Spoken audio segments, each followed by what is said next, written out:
You know that person who texts like I miss you at 2 a.m., then ghosts for 3 days? Or the one who pulls you in with mind-blowing chemistry, only to go radio silent right when you're hooked? Yeah, that shit feels like crack, and there's a scientific reason why.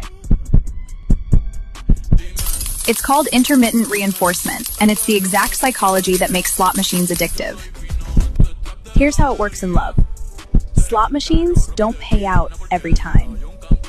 Sometimes you win big, sometimes nothing. The unpredictability floods your brain with dopamine, the I'm gonna win next time chemical. Same in relationships. When someone gives you crumbs of attention, a flirty text, a passion night, a whisper, but mostly inconsistency, your nervous system goes haywire.